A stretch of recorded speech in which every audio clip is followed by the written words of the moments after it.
Good. So here we go. On the show today, the Sixers stage a valiant comeback against the Celtics, but lose their first game of the year, hurting their chances to win the NBA Cup. Very disappointing. Jared McCain practices. Dominic Barlow is the candidate for a weird extended injury this year. Could VJ Edgecombe win Rookie of the Year? Explaining the mystery text from last pod. And a question from the listeners, are the Sixers on Ozempic? The Rights to Ricky Sanchez podcast is presented by DraftKings Sportsbook. Sign up for DraftKings Sportsbook by using promo code RTRS. Brought to you by Mortgage CS. Become a Mortgage CS Ricky VIP at mortgagecs.com/Ricky. LL Pavorski Jewelers, where Rights to Ricky Sanchez listeners go and get engaged. And Surfside Iced Tea and Vodka, the official canned cocktail of the Ricky. If you haven't signed up for Fly the Process, you are a complete fool. Well, I don't want to be like, not everybody can go to New Orleans, but you should come to New Orleans with us February 20th to 23rd with fans of Philly. The package includes game tickets, flight, hotel right next to the venue, pregame party with everything included. The special T-shirt will be on the court after the game for the big photo or whatever. And we are working on a very, very, very special thing to happen while we're in New Orleans that I'm excited about.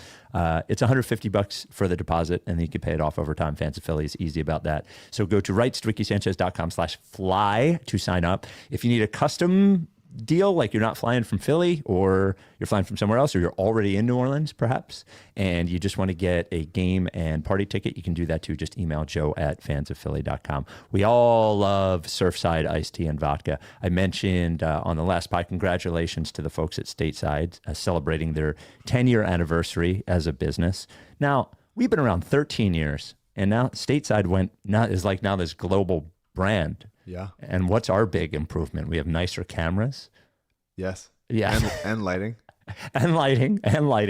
Stateside has blown up, man. We love Surfside. Surfside is the best canned cocktail you could possibly consume. It tastes the best. It is the best. When I say it tastes the best, there are several different varieties. So if one doesn't, pique your fancy, is that the phrase? Doesn't. I don't know what it is. If you don't like the iced tea and vodka, maybe you'll like the lemonade and vodka. Maybe you'll like the strawberry lemonade and vodka. Maybe you'll like the green tea. Maybe you'll like the raspberry tea. Get it wherever you get your canned cocktails. It's only 2 grams of sugar, 100 calories, no bubbles because it is iced tea and vodka. Should not have bubbles, of course. You got to be 21. Please enjoy it responsibly. Without any further ado, Amos and the chef.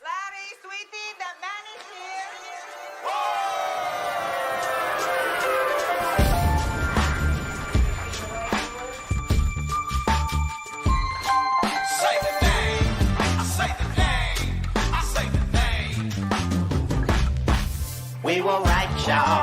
We were right. Even when it went wrong, we were right. We was right, y'all. We were right. So say the name. Say the name. We were right, y'all. We were right. Even when it went wrong, we were right. We were right, y'all. We were right. So say the name. Say the name. Say the name.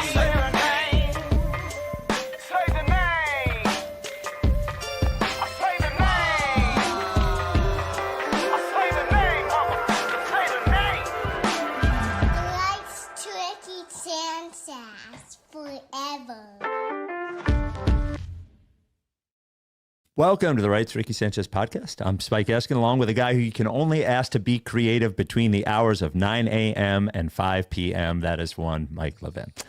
Well, if I'm stopping being creative at 5, people are upset. Okay, 6, 7. Yeah. Good, yeah. We'll see. You guys can tell based on when the pod starts sometimes. Yeah.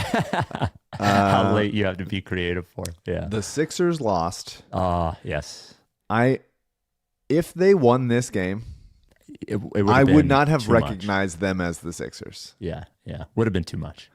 The idea that they would have beaten Boston for a second time and on Cup night, that's just not a thing that the Sixers could have possibly done. They said on the broadcast last night that the Sixers are 4-0 for the first time since 1920. No, 2020. No, they said 1920. No. They were 4-0 in 2020, weren't they? When well, then why'd they say 1920? I'm pretty sure around. I'm 1920. There was no. I was like fucking Depression era Sixers. No. They were 4-0 in the year where Furkan hit the shot against the Trailblazers. Sixers didn't start until 1949 as the Syracuse Nationals. Yeah. I watched it last night after I got back from my friend's party. So I was like, fuck Jesus. 1920, holy shit. Well, that's why you got to fact check the broadcast. Yeah, That's how you gotta do it. Well, and look, we are in the honeymoon stage with this team. And what I am hoping for, and what I've continued to express both on the pod and on the radio show, is that what I am hoping for is generally a honeymoon phase for the whole year for this team by keeping my expectations pretty, like, maybe if at the end of January, Embiid is like cooking and they are in second place in the East, maybe I'll start to let myself dream, but I'm not doing that. So honeymoon phase, the fact that they lost is not the biggest deal to me. I actually, in a very, I love these fellas way, like the fact that they were down 24 against the Celtics and they had a shot to win the game at the end, So yeah, battled back. They have been down double digits in 4 of 5 games. Yeah. I would like them to stop doing that. That'd be good. I think that would be better. That would be better. Yeah. I mean, they're never going to win on this court. They're never going to win on the bright blue court. Well, it's the worst. It's the worst thing I've ever seen. It's so stupid. It makes it hard to watch the game. They object to the cup. They don't respect the cup. They have nothing. The cup has nothing for us. I mean, they just gave up too many offensive rebounds. There were a lot of like inexplicable turnovers. Oh yeah. Just sort of like clunky, like missing each other turnovers. Like the ball even just from bounced. Maxey, Maxey and Embiid didn't or seemed out of rhythm. It was just some weird stuff. It was kind of inexplicable. But like those winning the possession battle has really been the big difference from this year and last year. And the stuff that the Celtics like randomly got from rookie Hugo Gonzalez was the stuff that the Sixers were missing for Dominic Barlow lately. Yep. And so it was just like those extra possession stuff. And honestly, the Celtics just hit a fuckload of contested mid-range jumpers. And that's not something the Celtics ever really do. They haven't shot that many since 1920. Since 1920. That's right. the rumor. Yeah. It's 1920 era's basketball. Yeah. And I think that's good coaching on the Sixers' part. And it's just like, those are the shots you want them to take, but they just made them. So it was. Yeah. The Sixers defensively have been iffy the entire season. I think that is fair to say. Transition defense is the worst part of that. I do think that the second half was probably the best I've seen Embiid look this season on the whole. Yeah. I thought he looked better defensively. He still is not we are so used to the Sixers having a good defense when Joel Embiid is on the floor pretty much no matter what. Yeah. And that hasn't been the case this year. But I thought in the second half, the first half, it seemed like there were a lot of contested mid-range jumpers, but I didn't think they did a very good job defensively overall. But I thought you saw the difference that at least an effective above average Embiid can make in the second half. And I thought he was much better both offensively and defensively. And you could really just see in the, I don't think single game plus minus is a particularly smart thing to use all the time. Sure. But the difference between what they were in the second half with Embiid on the floor, I'm pretty sure they outscored the Celtics by probably 10 or 12 points with Embiid on the floor in the second half, because they finished the game on like a crazy run. So yeah, but even when he the last 7 minutes, so yeah. But even when in the first half, when he came in, they cut the lead from 11-3, I think, with him in the game, or 11-5. So I just thought it was an encouraging Embiid night, offensively for sure, but defensively, especially in the second half. Yeah, I agree. There was a play defensively when Anthony Simons just went right at him and finished around him. They mentioned that on the broadcast. They talked about it on the broadcast, but I will say that Embiid didn't get to it, but it looked more like himself when he contested it. Yes. And it just felt like he's sort of starting to trust his knees a little bit, his burst a little bit. Well, there was a chase down from him. There was a contest later, in the corner. So I noticed that it was like he already didn't get that Simons thing. Simons, if he was healthy, would never take it to Joel like that. But it felt like it looked more like Joel doing it. And then later in the game, he blocks Derek White from behind. And that was like, okay, we're seeing this. Like, it's starting to work back in. I mean, he's still not himself. They still aren't doing it. But I mean, he almost fucking won that game. Like, that shot came really close to going in. I mean, that would have been a wild. Oh, the three. I don't even know if he got it off in time. I don't think he did. I don't think he did. It was tough. Like, Grimes just kind of like got caught up and Yeah. got trapped a little bit. But you can tell Joel is going pretty good offensively when he starts like drawing contact and hitting that jumper where Yes. he does that little like hanging in the air leg kick from behind. Yep. When he's not just like flailing and hoping for the call. And he had 2 of those last night and one's off the jumper. I like the way he's driving. Euros, Pinoy steps. He gets the defense off balance. He can get to the rim. Like he's starting to do that a little bit more. There are still plays where Joel thinks he's his old self, where he'll like deliberately go to do something, but he's still pretty burstless. So the defense is just fast enough to be like, "Oh, I'm taking this."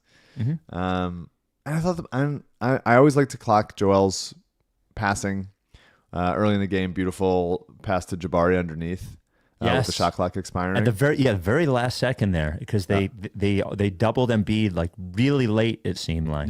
Yeah. I like that he's looking for that, and I think just generally he is moving the ball very quickly. He is getting the ball out of his hands very, very fast. The play that ended in a VJ 3, there were like 7 or 8 passes on that possession, and it ended in Joel doing some dribble handoff, and then Joel gets into position in the post, and he's waiting for the double to come. The double comes. He kicks it right out to VJ, who's the closest guy, and VJ hits a 3. And it was just like, that's just nice offense. That's trusting your guys. And it's been inspiring because there's been so many times when it's just the Joel show, and we don't think he's capable of doing that all the time anymore. But even if he was, I think this is a more holistic way to play basketball in a world where they go to the playoffs. We can't just depend on, Embiid get us 35, take care of business. They have too many good players offensively for that. Well, I think that's the best point. I think the best point is that I'm glad he's trusting it now that there's more good players there, and there's only going to be more good players in the future too, with McCain and the rumor of Paul George. You're saying only, but what's that? Well, I mean, it's like it's the this can't get any worse. Oh, right, than last year type thing. Right. Well, but I also agree. I sort of think Paul is going to play in the next game. Well, you said he was going to play against Boston. Well, he doesn't respect the cup, Spike. I forgot that nobody respects the cup. All right. They like to treat the cup as a vacation. So when when people go to Vegas, it's like, oh, actually, this is a nice little break for us. Right. By the way, if you're watching on YouTube, please subscribe. We a lot of times we do the pods right after games during the week, or as close to after games as we can. So subscribe on YouTube and turn on notifications if you would, just for us. The Rights Ricky Sanchez podcast is presented by DraftKings Sportsbook. As you mentioned, that last night was a big NBA Cup game, and now the Sixers' odds to win the NBA Cup have dropped precipitously. They're now plus 4,000 to win the NBA Cup. They were favorites to win their group. Look, don't bet on the Sixers to win the cup. No. Now they're That's not the bet you want. No, now they are plus 850 to win the cup. Or to get out of their group, to win their group, by the way. The Celtics are now plus 180. They got to completely redo this group thing. You can't just lose one game and then all of a sudden lose your chance of winning the cup. If you're a new customer to DraftKings Sportsbook, you can bet that if you want, by the way. I wouldn't, but you can bet it if you want. The plus 4,000, I don't know, throw $5 on it if you want. If you're a new customer to DraftKings Sportsbook, use code RTRS. You get 3 months of NBA League Pass for free. 3 months.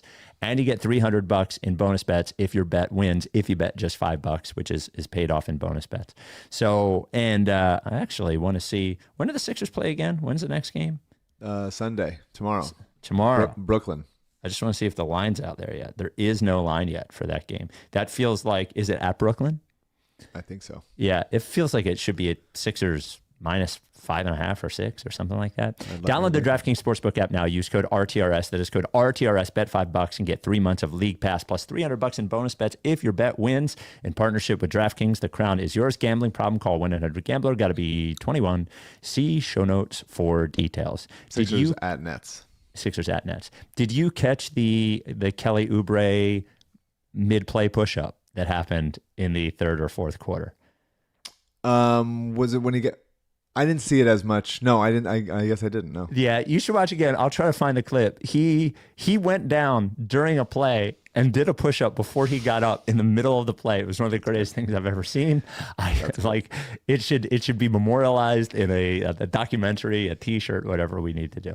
I listened to the game. After work, I met Alyssa to watch the Dodgers game before going to this party.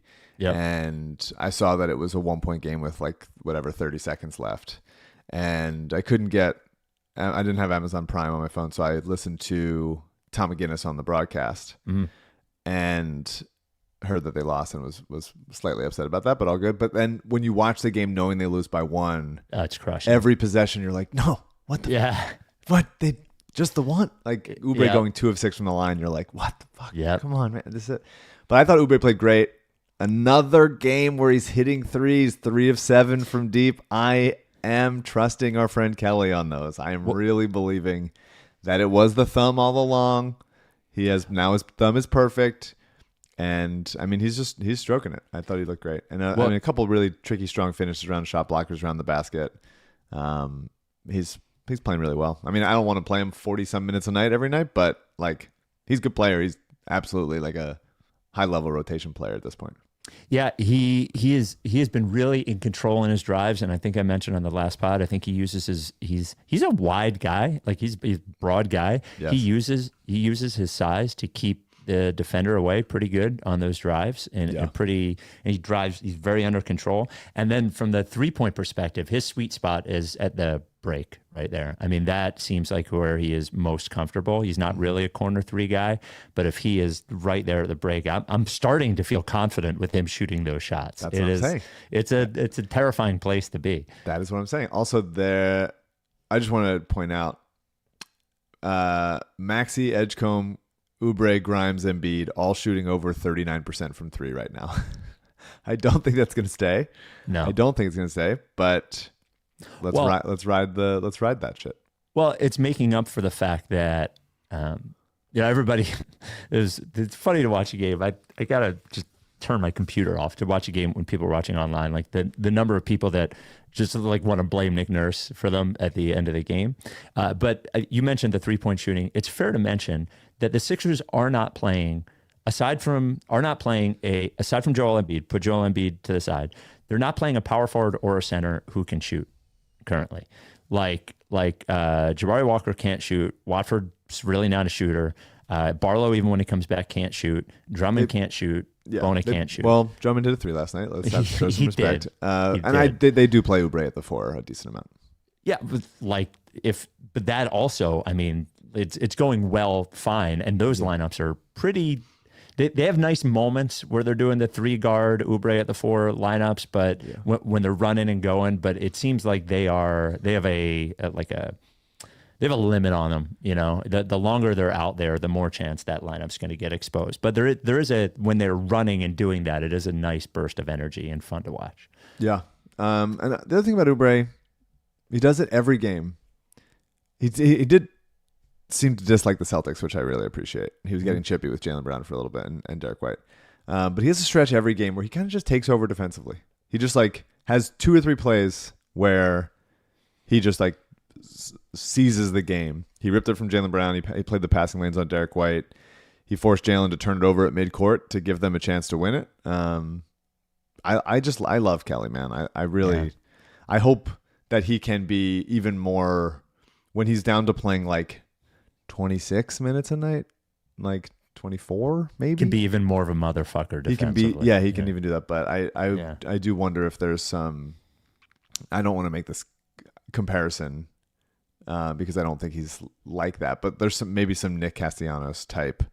I got to play the whole not in the whiny don't take me out for any reason type stuff. I'm not a team player at all.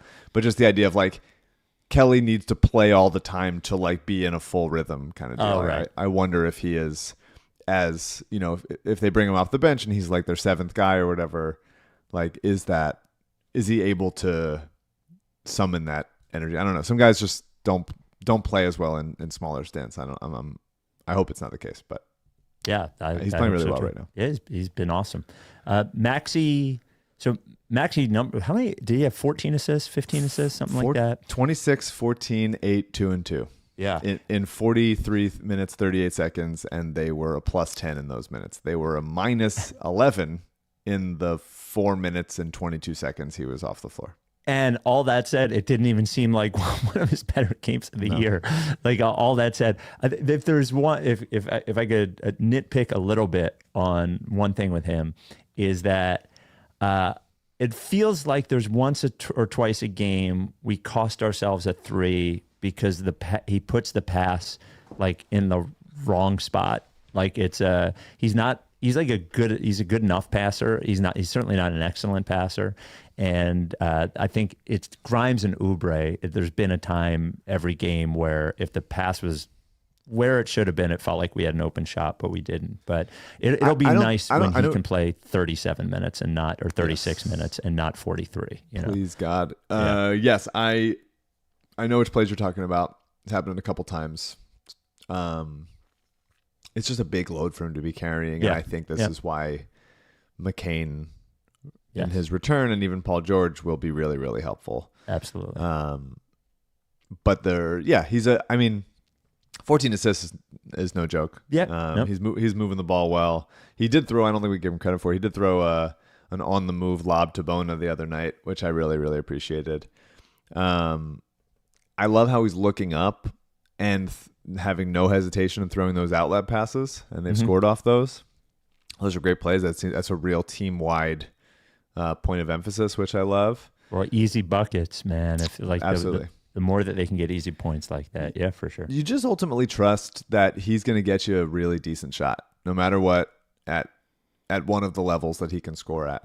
The full speed pull-up transition 3 is always impressive to me. It is so hard to do that, to be able to be as fast as he is and then stop on a dime and rise up. And he doesn't sometimes even stop. Sometimes it's like an in rhythm type thing.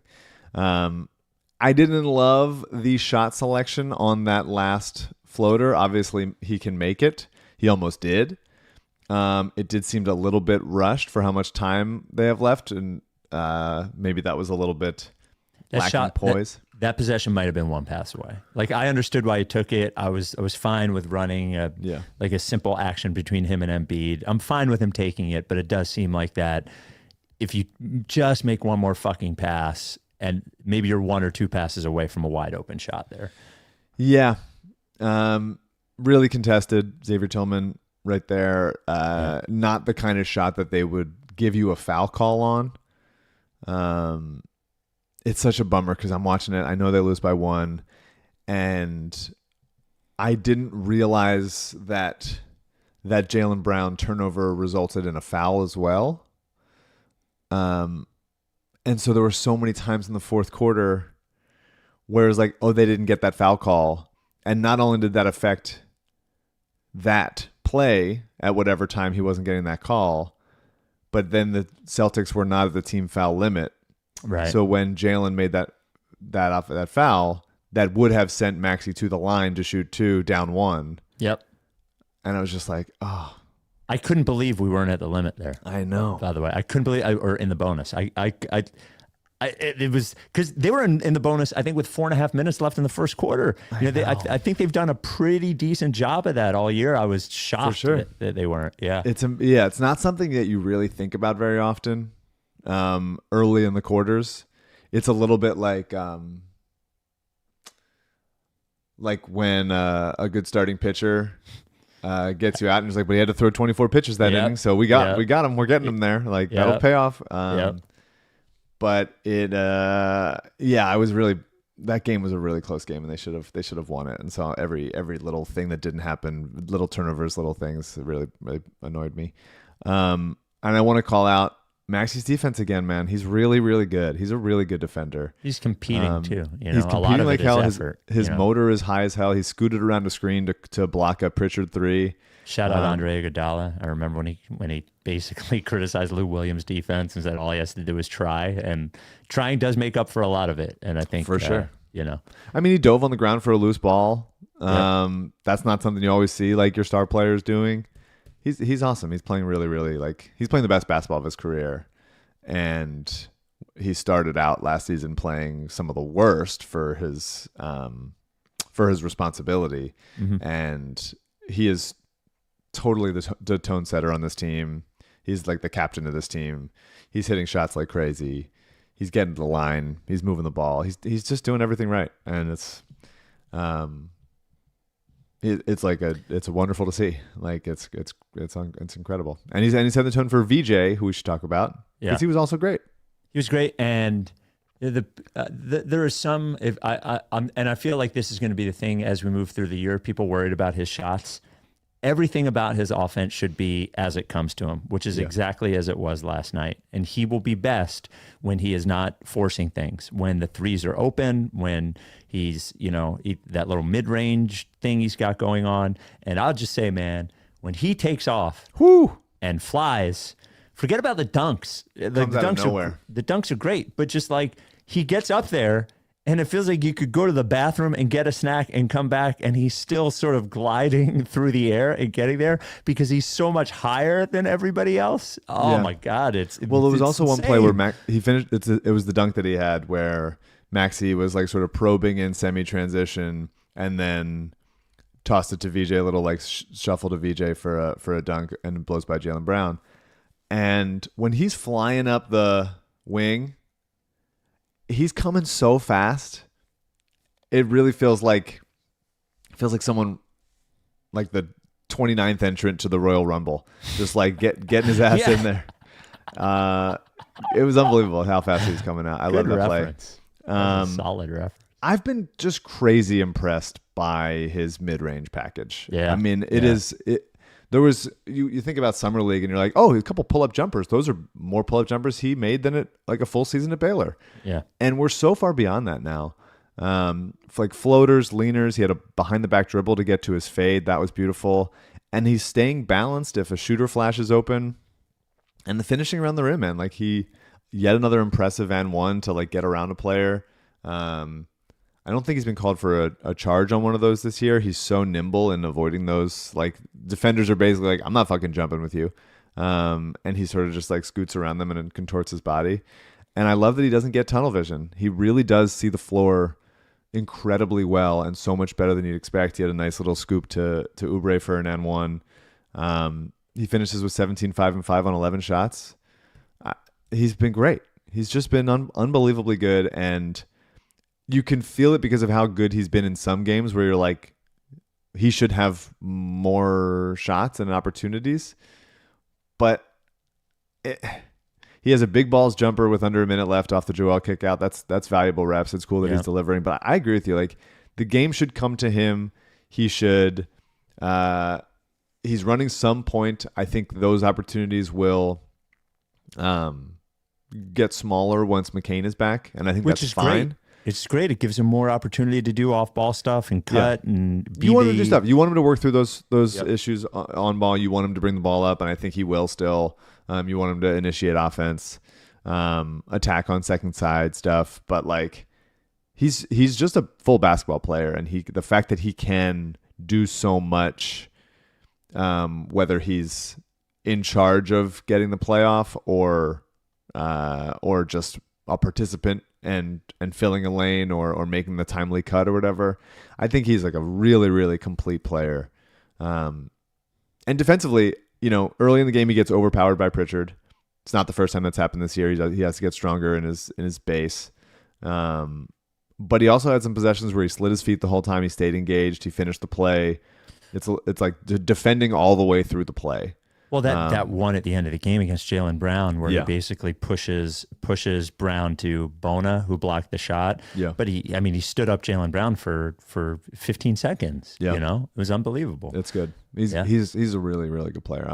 What a gift. What a gift that we have him. What a gift. The Rights to Ricky Sanchez podcast is brought to you by Mortgage CS. If you're buying a house, if you're refinancing, if you're debt consolidating, all those things, you cannot use anyone but Mortgage CS.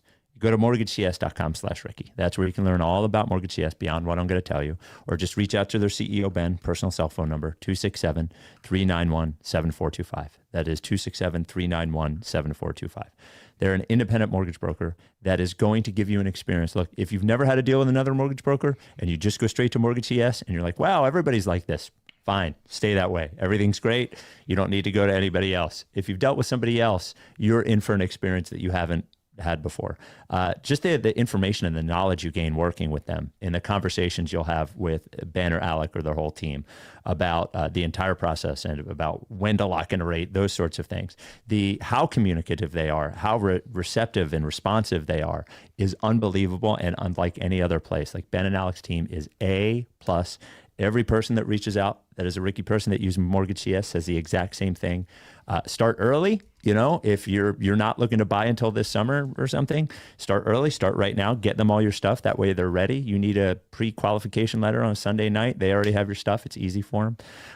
And I mentioned refinancing. If you've, rates were pretty high for a while there. If your rate starts with a 7 or God forbid an 8, it should be a 6, potentially a 5, depending on where you are in your mortgage. And now is a good time to do it. Mortgage CS can help you with that as well. Again, mortgagecs.com/Ricky. They have hundreds of Google 5-star reviews. If you don't believe me, I wish you would believe me, but if you don't, you can believe those strangers. And as I said, mortgagecs.com/Ricky or call or text Ben 267-391-7425. This advertisement is not a commitment to lend or extend credit. Mortgage CS is an equal housing opportunity mortgage broker. All loans are subject to credit approval. Certain restrictions may apply. Company NMLS 1464766. Visit mortgagecs.com/Ricky for more information. Can I want to bring up a Trendon Watford thing? Because as I mentioned on the last pod, I've watched him very little aside from just watching him here. He's an interesting player, and I'm a little concerned. Him bringing the ball up, like he's a good ball handler, a good passer.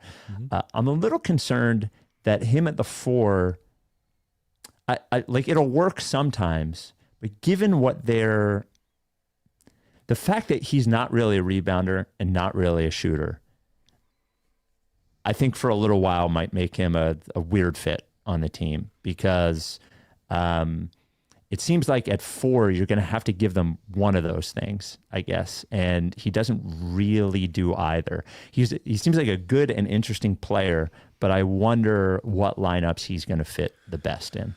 Well, I think you can imagine a lineup where it's, pick a guard, Maxey or McCain, plus Paul George, Oubre, Watford, Embiid. Like that's ball handling, that's shooting, that's defense. I could see that the like rebounding a little bit bigger. Like you can play Watford essentially as a point guard, and have McCain or Maxey there as like an off-ball shooter. Oubre and PG as well. I think that's somewhat useful. But there's a reason why he wasn't. The reason why he was available at the number that they got him at, right? Yeah. I think he's an interesting player. I think he's a useful bench player. He's super rusty right now. He is not playing like good basketball. You can tell he's usually really, really good at like getting a guy in jail behind him and just sort of like ass like push shot. And he's sort of like rhythmically off. I think I called for a travel the other day. But I think Watford's a good player, and I think he's going to be a useful, different weapon for Nurse to pull out. They're a deep team, man. Like, I'm really, really excited for McCain and Paul George to come back. Dominic Barlow in February. Barlow's going to get good again. The amount of time they're playing Barlow and Jabari is they're going to have to make a decision at some point on who to bump up or get somebody out. There's a roster spot available. But at some point, it's Barlow. It's not Walker. It might be both. Oh yeah. If you trade somebody or cut somebody or something, I don't know. But right now you got to be thinking, can you get Barlow onto a longish term deal?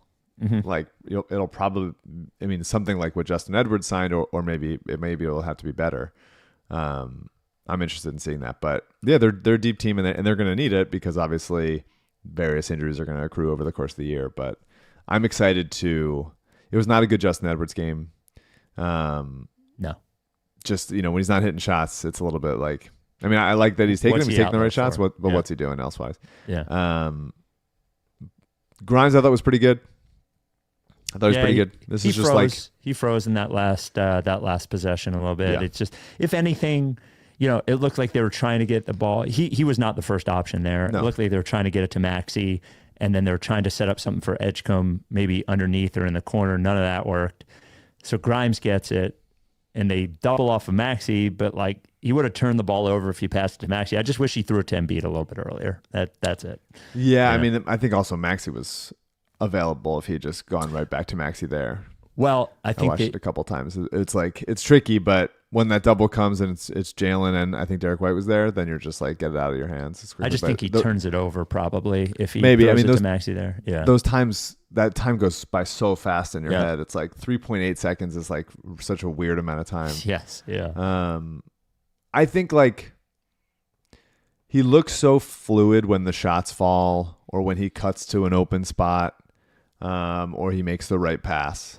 But when he rushes a layup or a dribble drive, it really sticks out because it's like you're just going too fast. Like you just don't need to be doing that.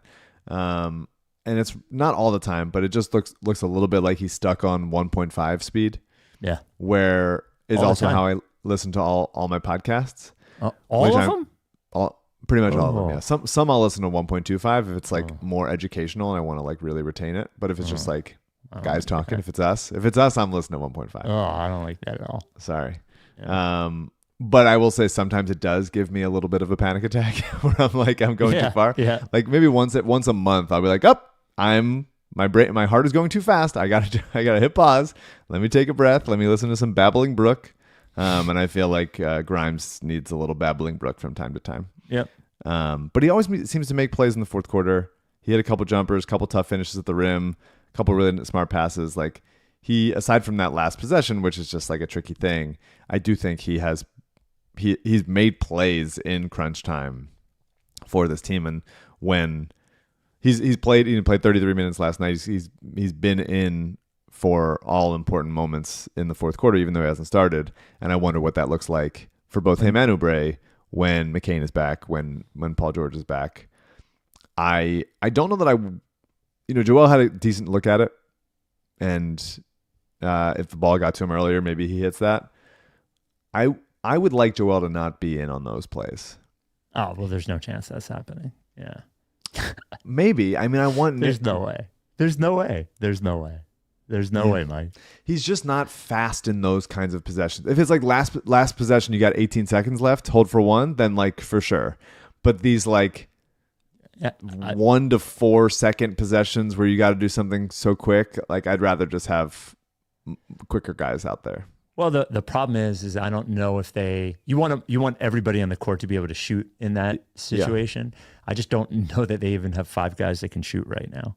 What are you talking about? They have 5 guys shooting over 39%. Well, Joel's one of them, but when Paul, if that was Paul George or McCain, I would definitely. But neither of those are active. So for sure. Yeah. I'm saying going forward, I might not want him in those like gotta have it last second, this much time on the clock type stuff. Yeah, he will be. But nice thought.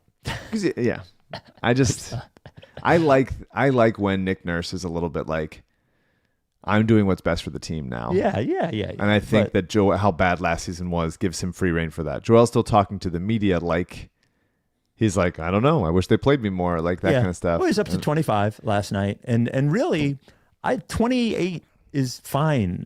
To be honest with you, 26 to 28 is totally fine, especially when everybody's back. That should be what it is. That should just be what it is. I mean, they're really, really going to be. Who knows how Paul George looks offensively, but he is going to be helpful on the defensive end. Mm-hmm. And I'm looking forward to that, and they need that. And then you can just cobble together when Barlow's back, like Barlow, Drummond, Bona, some combination of those things, like making do. Like I like Nurse having different options to go to and different like moves to play. Yeah. And I'm just okay with Joel being like, sorry, you're just not the guy that you're not automatically doing everything. We need to prioritize stuff. Real quick before we get to the emails and the incredible Keith Pompey video, there was a moment on the last podcast where we were both acknowledging we had received a text message, and we did not know if we could publicly say what the text message was, but it was a funny text message. I have to give credit to YouTube commenter Icehole M2D. Well, I do not think that we gave enough context clues at all to be able to guess what the text message was. Do you? He nailed it. He said, "This is because really in context, it sounded like the text was about Paul George. Is what people have told me. It was not. This is what Icehole M2D says. Daryl 100% texted them the Quentin Grimes vibes are immaculate tweet. LOL. That is what happened. That is what happened. Yeah, he the text said, "This is me, vibes guy checking in," and then said along the Quentin Grimes vibes are immaculate. It did feel a little bit like a cheap version of the cap space jersey. I was gonna say the same thing. Daryl likes a little bit of a victory lap, and the cap space thing worked out how it worked out. And then after Daryl sends this text, they lose to the Celtics on Cup They night. lose. Yeah. Maybe Daryl saved the victory. I liked it. I enjoyed the text. I'm happy to get it. And I'm happy that the vibes are immaculate. And I'm happy that I was wrong so far about Quentin Grimes and his willingness to like be a part of this. Yes. But Yeah. you know, a lot of game left, a lot of season left. A lot of season left. So thank you to Ricky listener Ryan, who I met last week actually at Chickies and Pete's, but he sent this along in that this was not on TikTok. It was on Keith Pompey's Twitter. Now, the audio is just music here. Shout out copyright strike that we're going to get on YouTube for this. So you're going to need to see this. So this will be, if you're listening on Spotify, look at the video. If you're just on Apple or another podcast app, YouTube or Spotify, I'll be able to give it to you. And Mike has not seen this video. No. You have not seen this at all. What an amazing TikTok this is right here. When you look over your shoulder, for a minute I forget that I'm older. I wanna dance with you right now. Oh, you look as beautiful as ever, and I feel that every day you'll get better. You make me feel this way somehow. I'm so in love with you, and I hope you know. Not let Oh my God. So if you're just a listener, it was a video of Keith Pompey, clearly at the Xfinity Mobile Arena, shooting a video of himself from underneath, chewing gum. Mr. Wet Hand himself. Mr. Wet Hand chewing gum, just sort of hanging out with that music playing, a love song, and the text at the top of the video that said pregame flow, and just the 3-second video of him looping over and over and over again. Special man, special guy, unique individual. It was Nobody one of does the it best like of all him. time. It doesn't even it looked like the kind of thing that he recorded a video of himself accidentally. Yeah. But how do you accidentally record the video, then accidentally pick the song? I think the reason the song is chosen is because the first line was like something about being older. Oh, well. And He's got gray hair? Is that the... I think that must be it. Okay. He's having sort of like some sort of aging situation going on. Yeah. But then to post it and to be the same video on loop over and over again, to see For it, 30 seconds. to see that and be like, this is what I want, I'm posting it. To do all of those things by accident really strains the imagination, but nobody does it like Keith, man. He is the best. Absolutely nobody does it like him. Yeah, just a one of one. Certainly a one of one guy. Speaking of one of one, the Rights to Ricky Sanchez podcast brought to you by LL Pavorski Jewelers. He is one of one. Oh, man. What a great dude. What a great dude. What a great jeweler. What a wonderful man who has helped so many of our listeners. Coming up on 500 Rights to Ricky Sanchez podcast listeners. I went on the from website LL. yesterday. Yeah. Because somebody mentioned something about an engagement ring, and I was like, well, if you're ever in Philadelphia, L. Pavorski Jewelers, got to get to the Ricky VIP treatment. Yes, absolutely. To one of my coworkers, and I went on the site, and I love that the cursor is still a ring. It still is. The amount of websites that have like the cursor is the thing has probably gone down to so few. Oh yeah, but yeah. LL is staying so true to himself. Oh yeah, the cursor is the ring. It's the logo. It's the ring logo that makes the cursor. It's beautiful. It's I special stuff. I have not watched the LL Pavorsky Jeweler Diamond information video, which is on the site, which I might have to watch later. Man, that should have been August. We should have done that in August. Next August. As I mentioned, nearly 500 Rights Ricky Sanchez listeners have purchased engagement rings from LL. He's going to take care of you. He's not going to pressure you. He's going to make sure you get a real good ring. He makes sure that everything is appointment only, and the reason he does that is so he can touch base, so you don't just walk in and he doesn't have anything ready for you. This way he'll have everything ready, and you're going to get treated great. Every Ricky listener does. Don't think you have to walk in there spending tens and hundreds of thousands of dollars to be important to him. Every Ricky person is important to him, and that's why he's been in business for over 30 years. I guess there's only two ways to do it. You could be really, really good and personable, or you could be really mean and rip everybody off and just be like, be like an evil jeweler or whatever, but he's the nice guy. 707 Walnut is where the store is. You don't have to go there if you don't want. You could do it all, over Zoom or something, but that's where it's been for over 3 decades. If you want to make an appointment, lee@llpavorsky.com is the email address. Call him, 215-627-2252. A generous supporter of our charities, Province Animal Center and Mama T's Community Fridge, LL Pavorski Jewelers. Take the ring off the cursor, put it on your partner's finger. Oh, there it is. Got an email from Moses, and actually a couple of different questions, both about VJ Edgecombe. One from Moses, one from Nick. Here's the Moses one. Hi, Spike, Mike, and CJ. I know it's way too early, but I've got to ask it anyway. How would you guys compare VJ's performance so far this season to the 2 guys drafted ahead of him? And do you think VJ has a legitimate chance of winning Rookie of the Year? The second question first. He's got a chance. Certainly. Yeah, I think this year will be a different year in that it's normally some player on a bad team that has tons of great stats, but it doesn't seem like the 2 guys in front of him are going to be either of that, right? Like the Spurs are going to be good, and the Mavericks will at least be middling, and there's enough players on that team where Cooper Flag's not going to average 26 points a game or something. Yeah. So he has a better chance than I thought he did. Yeah, that's a good rookie class. I think he certainly has a chance. I think it'll depend on, if guys stay hurt out of the lineup, that kind of thing, and VJ can keep averaging. What is he at? He's playing 40 minutes a night right now. 16 points a game, something like that. I know, but even just 40 minutes a night as a rookie on crazy. A team that's 4-1 is crazy. He's averaging 21, 5.5 on good percentages. He's playing incredible basketball. He's 20 years old. I think it's possible. I have sadly not been able to really watch any other teams. I have not. I'm very upset about it. But I was counting on you for having watched one of those. I'm sorry. I really haven't. Yeah. I really haven't been able to watch much other stuff. At the Flag, moment, I think, has been uneven, and there's such Dallas. Yeah, I mean, the idea that they're like, we're just going to play 4 power forwards and a center. It's just going to make your offense struggle. Like they're waiting on Kyrie to come back, but they don't have enough shooting around him. It's very bizarre that they should. I think they should have traded Anthony Davis like right away. Once they got Cooper Flag, would have been like, just get him, get him out of rebuild. There. Yeah, start. But instead, they're going to trade for LeBron.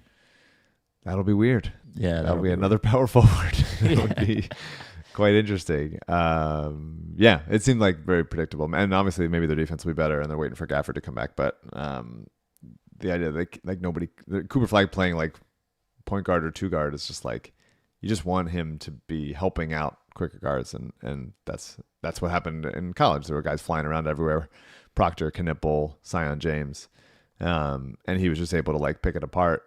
And instead of like, now you're asking him to be the whole engine of getting into the lane and everything. It's just not off the dribble. Maybe it'll make it better long term, but certainly not setting him up to like be successful right away. Well, was Jason Kidd the first guy to make Giannis point guard?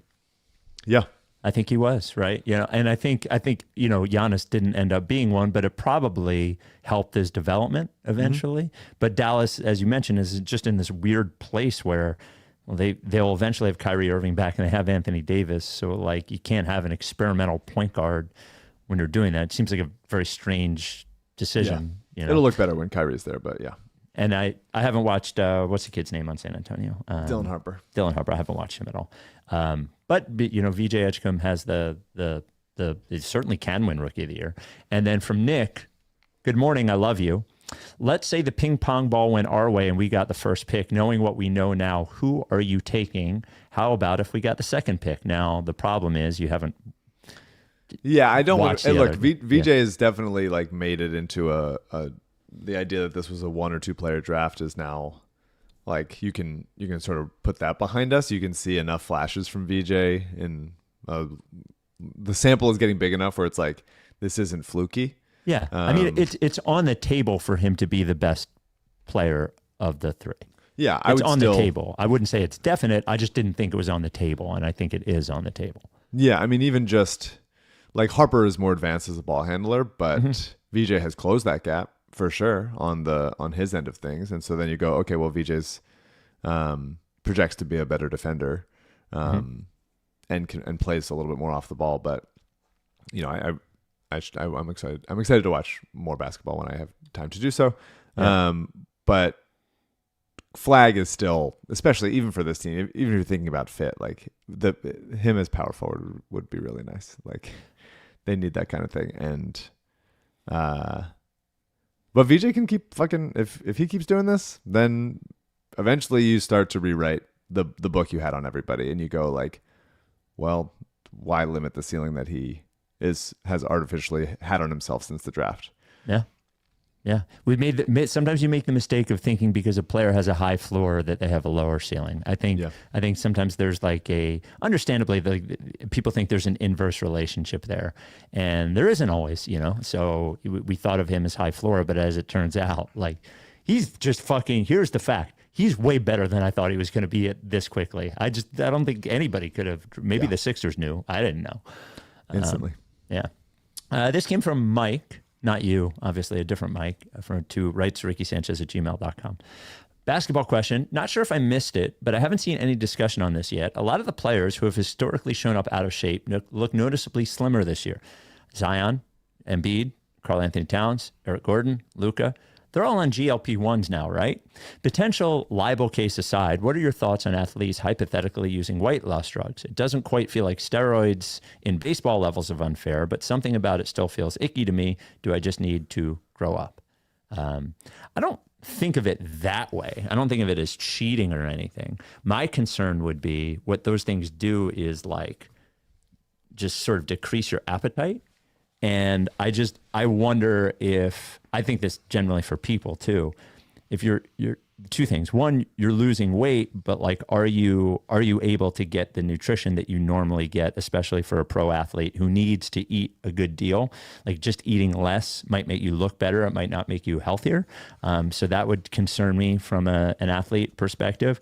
And what would also concern me is I don't know how it would affect their athletic ability, and I wouldn't know if they'd be able to keep doing it without taking the GLP-1. So I don't have a problem with it from I don't think of it like as cheating. I just wonder from a health perspective moving forward if it's absolutely the best thing for a professional athlete to be doing that. Yeah, I mean, I have no idea. Yeah. I don't care. I didn't care when Jose Alvarado got dinged for that. I don't think that should. Well, that's not what he got dinged for. He was taking steroids. So just so we're clear. But he thought he was lying. I mean, there's. You think okay. Well, so what happens is like what was put out there was like the supposition that GLP-1s can create a response that appears to be like an increase in testosterone levels, but that's not true. Like he was definitely. Look, I don't want to be sued or anything. I don't know the answer to this. All I know is that excuse doesn't track. Well, I'm going to sue you because I believe Jose. That excuse does not track. Yeah. Yeah. Well, if that was the case, I don't care. It doesn't bother me at all. But no, I mean, even just the Sixers, like Eric Gordon, is looking slimmer. I think Drummond, you can say, and Zion definitely is as well. So Luka for sure. Luka for sure. 100%. Yeah. I'd be fine with it. These guys are celebrities. They're just like us. These guys are surrounded by what I would hope is these guys are surrounded by the ability to have the best nutritionists, the best doctors, the best trainers, all those sorts of things. I just like when you do not have the urge to eat, I imagine it can make just like wanting to eat too much can fuck up your food choices. I think the other way could be too. So I would just hope that they're as healthy, even if they look slimmer. Other basketball related question. I think we've done this plenty, but whatever. Let's spend a few more minutes fawning over Edgecombe. Who are your best high upside player comps? I keep landing on Dwayne Wade and Anthony Edwards. I mean, Dwayne Wade feels like the one that it's felt like the most lately. Especially given his athleticism is more weighty than it is Anthony Edwardsy. Yes, Anthony Edwards is just bigger and wider.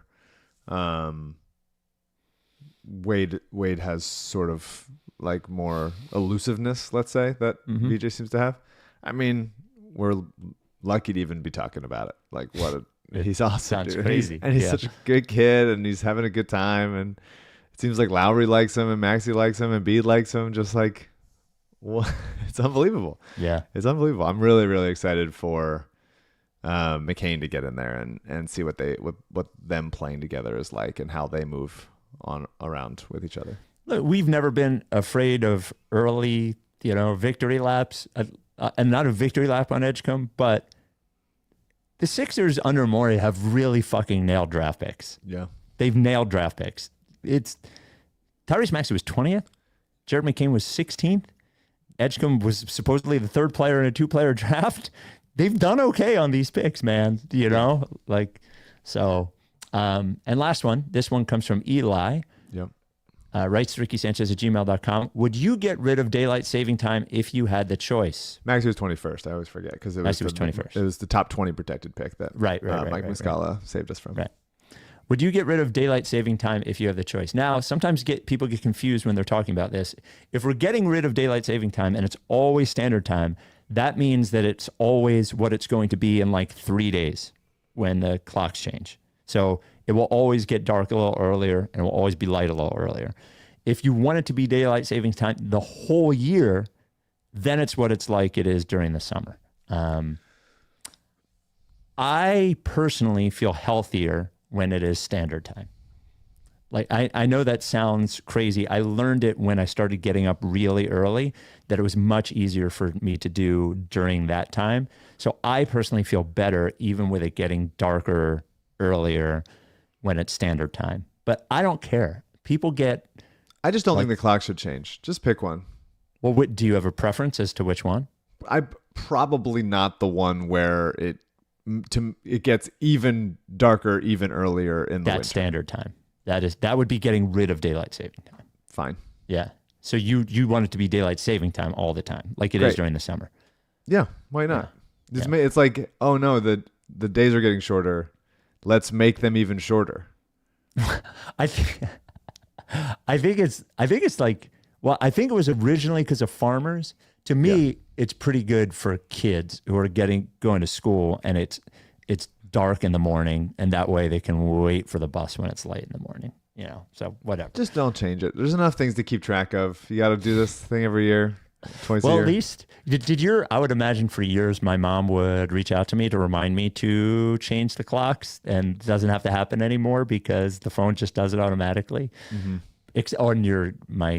My oven stays the wrong time for 6 months, but then it switches back. So I wonder if my mom will remind me. I hope she does. Yeah. I hope she does. All right. Well, Sixers have, as you mentioned, the Brooklyn Nets on Sunday. It's possible that you're listening to this after they've won or lost that game. Looks like 81-1 still a possibility. 82-0 out of possibility now. We got Dodgers Jays game 7 tonight. Yeah. That'll be exciting. What? Okay. So the end of that game was outrageous. Unbelievable. Great play by Kiki Hernandez. But what in the world is that fucking guy doing on second base? Way too far off the base. That would have driven me insane. That's a way that the Phillies lose. That is exactly how the Phillies would have lost a game. Yeah. And you're just you're replaying it in your head, and you're like, "Why? That's Casty. That's Casty. Why is he standing there? Why is he given the opportunity to be on the bases at that point?" Yeah, and it's not like Kiki Hernandez made some sort of like wild play to catch that ball. That was a catchable ball from off the bat. I thought it was down off the bat, and so it hung up, I think, for a little bit, but you can't get caught. You can't. You just can't do it. You can't. Yeah.